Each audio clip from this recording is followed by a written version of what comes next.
అదే RTV app వార్తల్ని క్షణాల్లో చదివే అవకాశం ఉంటుంది. ఒక న్యూస్ పేపర్, ఒక టెలివిజన్ ఛానల్ మీ చేతుల్లో ఎప్పుడూ ఉంటాయి.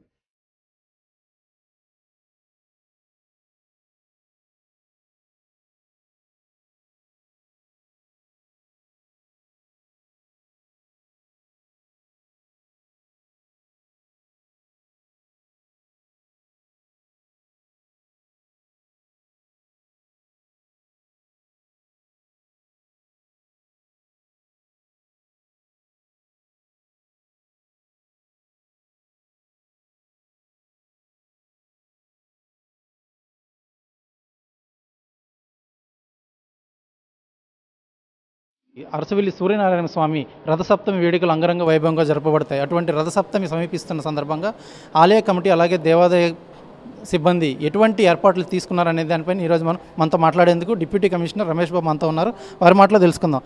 అయ్యా, రథసప్తమి అంటేనే దేశ నలుమూల నుంచి ఇక్కడికి తండోపతండాలుగా విచ్చేసి వస్తూ ఉంటారు భక్తులు. అటువంటి భక్తులకి ఎటువంటి ఆటంకం కలగకుండా ఈ సంవత్సరం ఎటువంటి ఏర్పాట్లు తీసుకోబోతున్నారు ఏంటి? జై సూర్యనారాయణ స్వామి అని నమః. మరి ఈ రాబో 16వ తారీఖున ఈ స్వామివారి ఆధ్వర్యంలో జరగబోయే రథసప్తమి కార్యక్రమం నిమిత్తం ఈరోజే కోఆర్డినేషన్ కమిటీ మీటింగ్ ఆర్డీఓ గారి ఆధ్వర్యంలో, నా ఆధ్వర్యంలో వివిధ శాఖల అధికారులతో సమన్వయం చేసుకోవడం జరిగింది.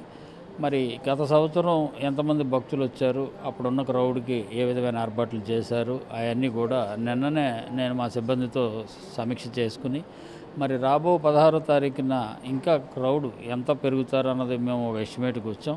సుమారు 3 లక్షల మంది వరకు రావచ్చు. వస్తే వాళ్ళకి ఏ విధమైన అసౌకర్యం కలగకుండా ఏమేమి ఏర్పాట్లు చేయాలని అన్ని డిపార్ట్మెంట్లతో సమన్వయం చేసుకోవడం జరిగింది. దానికి అనుగుణంగా మరి భక్తులకి ఏ విధమైన అసౌకర్యం కలగకుండా వారి క్యూ లైన్లో ఏ విధంగా దర్శనానికి రావాలి, అలాగే క్యూ లైన్లో వచ్చేటువంటి చిన్నపిల్లలు కానీ, వయోవృద్ధులు కానీ, లేకపోతే అంగవైకల్యులకు కానీ వాళ్ళని ఏ విధంగా పంపించాలి, అట్లాగే వాళ్ళు ఉచితంగా వాళ్ళు ప్రైవేట్ వెహికల్స్లో వచ్చి ఒక చోట వాళ్ళు అక్కడ స్టే చేసి అక్కడి నుంచి మేము బస్సుల రూపంలో, ఒక ఇన్నోవాల రూపంలో ఒక ప్రైవేట్ వెహికల్స్ ఏర్పాటు చేసి వాళ్ళు ఎక్కువ దూరం నడవటానికి ఇబ్బంది లేకుండా వాళ్ళని టెంపుల్ వరకు చేరవేయడానికి కూడా ఒక ప్రణాళిక సిద్ధం చేయడం జరిగింది. అందులో భాగంగా మరి ఆ రోజు జరగబోయే కార్యక్రమం ఉదయం తెల్లవారుజామున 1 గంట నుంచి కూడా స్వామివారి కైంకర్యాలు ప్రారంభమవుతాయి. దాంతో ప్రకారమే భక్తులకి దర్శనం ఏర్పాట్లు కూడా చేయడం జరిగింది. అయితే ఈ స్వామివారికి విశేషంగా సుమారు 1000 మంది ఒక డోనర్స్ ఉన్నారు. వారందరూ కూడా ఉదయం 1 గంట నుంచి సాయంత్రం మార్నింగ్ 6 గంటల లోపల దర్శనాలు పూర్తి చేసుకునే విధంగా వాళ్ళకి సామాన్య భక్తులకి ఏ విధమైన ఆటంకం జరగకుండా వారికి ప్రత్యేకించి క్యూ లైన్ ఏర్పాటు చేయటం, వాళ్ళకు ఒక పాస్ని ఇష్యూ చేయటం, ఆ డోనర్ పాస్ మీద వాళ్ళ కుటుంబ సభ్యులు ఒక 4గురిని అలౌ చేస్తాం. ఆ పాస్ ఉన్న వాళ్ళే ఆ క్యూ లైన్లోకి మా సిబ్బంది కానీ పోలీసు వారు కానీ అలౌ చేస్తారు. వారు ఆ విధంగా ఉదయం 1 గంట నుంచి 6 గంటల లోపు దర్శనం చేసుకుని బయటికి వెళ్ళిపోతారు. ఇంకా తర్వాత 500 రూపాయల విఐపి దర్శనం టికెట్ మేము బ్యాంకు వారి ద్వారా అమ్మకం చేస్తూ భక్తులకు ఏర్పాటు చేయడం జరిగింది. ఆ క్యూ లైన్లో ఉన్నవాళ్ళు ప్రతి 2 అవర్స్కి ఒక స్లాట్ ఏర్పాటు చేయడం జరిగింది. 750 మందిని ఒక్కొక్క స్లాట్కి అలౌ చేస్తాం. వాళ్ళు ఎంటర్ అయిన వెంటనే మేము కేటాయించిన టైంకి మాత్రమే వాళ్ళు రావాలి. ఆ విధంగా 4 స్లాట్లు ఏర్పాటు చేసాం. ఇలా ఉదయం 7 గంటల నుంచి రాత్రి 11 గంటల వరకు ఎవ్రీ 2 అవర్స్కి ఒక స్లాట్ ఉంటుంది. ఒక స్లాట్లో 750 మంది భక్తుల్ని ఆ క్యూ లైన్లో అలౌ చేస్తాం. ఆ విధంగా వాళ్ళు దర్శనం చేసుకుంటారు. ఇది కాక 100 రూపాయల దర్శనం క్యూ లైన్ వేరే ఉంది, అదేవిధంగా ఉచిత దర్శనం క్యూ లైన్ వేరే ఉంది. వాళ్ళందరూ కూడా మన కోనేరు సమీపంలో ఎంటర్ అవుతారు. వాళ్ళందరూ దర్శనానికి వచ్చేసి లోపల దర్శనం చేసుకుని బయట ఎగ్జిట్ అయిపోతూ ఉంటారు. ఈ క్యూ లైన్లో ఏ భక్తుడికి కూడా ఏ విధమైన అసౌకర్యం కలగకుండా మా సిబ్బందితో, పోలీస్ శాఖ వారితో సమన్వయం చేసుకుని, అలాగే స్వచ్ఛంద సేవా సంస్థలతో కూడా సేవాదళాలను ఉపయోగించుకుంటూ ఏ భక్తుడికి కూడా ఆటంకం జరగకుండా, విఐపి వచ్చాడని సామాన్య భక్తుడికి కానీ ఏ లోటు లేకుండా, సామాన్య భక్తుడికి ఏ విధమైన ఆటంకం జరగకుండా ఎవరి క్యూ లైన్లో వాళ్ళు దర్శనం చేసుకుని బయటికి వెళ్ళిపోయే విధంగా ఒక్క నిమిషం కూడా క్యూ లైన్ ఆగకుండా ప్రణాళిక తీసుకుంటున్నాం. మరి గత సంవత్సరంలో జరిగినటువంటి ఈ సమన్వయం చేసుకున్నటువంటి అధికారులు ఇచ్చిన సూచనలు, సలహాలు, అప్పుడు జరిగిన ల్యాప్సెస్లు ఏమన్నా ఉంటే వాటి మీద కూడా మేము చర్చించుకుని ఈ సంవత్సరం అవి రిపీట్ కాకుండా చేయాలనే ఉద్దేశంతో మళ్ళీ ఈరోజు జరిగిన కోఆర్డినేషన్ కమిటీ మీటింగ్లో మళ్ళీ నెక్స్ట్ మీటింగు రేపు మంగళవారం నాడు జిల్లా కలెక్టర్ గారి ఆధ్వర్యంలో ఏర్పాటు చేసుకున్నాం. ఈ రోజు జరిగిన సమావేశంలో ఏవైతే చర్చించుకున్నామో ఆ ఏర్పాట్లు అందరు డిపార్ట్మెంట్ వారు ఏ విధంగా కంప్లీట్ చేశారో ఆ రోజు సమీక్షించుకుని ఇంకేదన్నా బ్యాలెన్స్ వర్క్ ఉంటే రాబో 14వ తారీఖు లోపల మొత్తం కంప్లీట్ చేసి we have ready on 15th onwards. 16th నుంచి రథీ సప్తమం జరుగుతుంది కాబట్టి ఏ భక్తుడికి ఏ విధమైన ఆటంకం జరగకుండా అన్ని ఏర్పాట్లు పకడ్బందీగా చేసాం. దీనికి మా దేవస్థానం తరపున ఫౌండర్ ఫ్యామిలీ మెంబర్ చైర్మన్ గారు, అదేవిధంగా ధర్మగత మండలి సభ్యులు, మా తోటి సిబ్బంది, అలాగే మా వైదిక సిబ్బంది, లోకల్ పొలిటీషియన్స్, అలాగే పోలీస్ శాఖ వారు, రెవెన్యూ సిబ్బంది, వివిధ శాఖల యొక్క అధికారులు అందరితోటి మనం కోఆర్డినేట్ చేసుకుని ఈ ఫెస్టివల్ని రథసప్తమిని చాలా దిగ్విజయంగా ఏ విధమైన ఇబ్బందులు కలగకుండా అందరు భక్తులకి అన్ని సౌకర్యాలు స్వామివారి దర్శనంతో పాటు తీర్థప్రసాదాలు కూడా అందే విధంగా ఏర్పాటు చేయడం జరిగింది. అదేవిధంగా చాలామంది స్వచ్ఛంద సంస్థలు ముందుకు వచ్చారు. వారంతా కూడా భక్తులకు ఉచితంగా భోజన సౌకర్యం కానీ, పులిహార దద్దోజనం, లేకపోతే చక్కెర పొంగలి ప్రసాద సౌకర్యం కానీ, డ్రింకింగ్ వాటర్ సౌకర్యం కానీ, పాలు కానీ, బిస్కెట్లు కానీ, మజ్జిగ కానీ ఇవన్నీ ఇస్తా అన్నారు.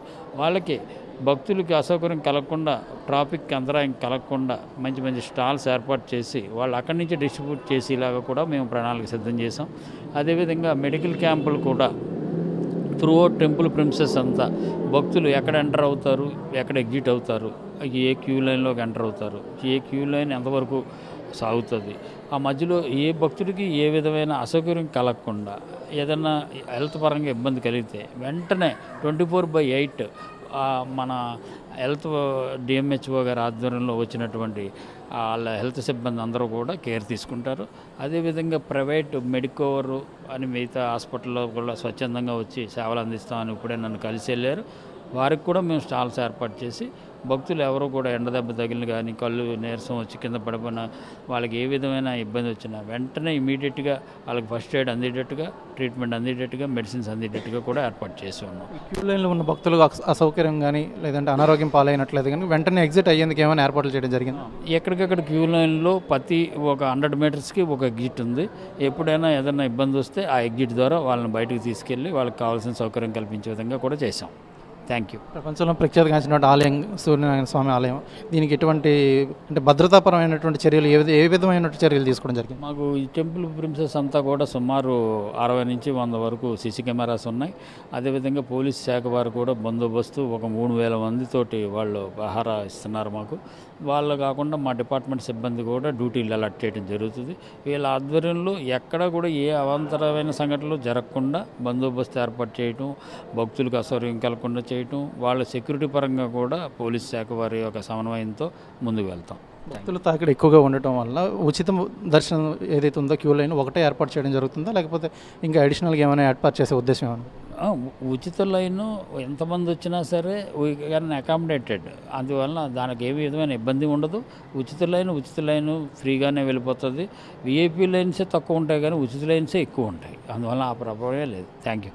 చూసుకున్నట్లయితే కనుక ప్రఖ్యాతిగాంచినటువంటి శ్రీ సూర్యనారాయణ స్వామి ఆలయాన్ని దర్శించుకునేందుకు మాత్రం దేశ నలుమూలల నుంచి కూడా ప్రతి ఒక్కరూ ఇక్కడికి విచ్చేసి ఆ స్వామివారిని దర్శించుకునే ప్రయత్నం అయితే చేస్తూ ఉంటారు. అటువంటి భక్తులు ఎవరైనా వచ్చినట్లయితే కనుక వారికి ఏ విధమైనటువంటి అసౌకర్యం కలగకుండా దేవాదాయ శాఖ డిప్యూటీ కమిషనర్తో పాటు జిల్లా యంత్రాంగం కూడాను అందరూ కూడాను సంసిద్ధంగా ఉన్నారు. వారికి దర్శనం దగ్గర నుంచి వారికి ఆరోగ్యపరంగా కూడాను ఎటువంటి అవాంతరాలు ఎదురవ్వకుండా ప్రతి ఒక్కరు కూడాను దర్శన ప్రాప్తం కలిగేలాగా మాత్రం చర్యలు అయితే తీసుకోవడం జరుగుతుంది.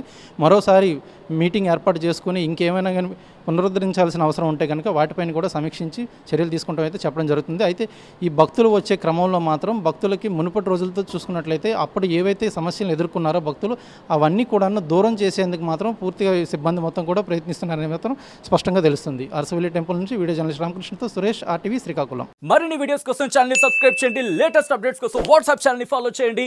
అండ్ లింక్ డిస్క్రిప్షన్ లో ఉంది.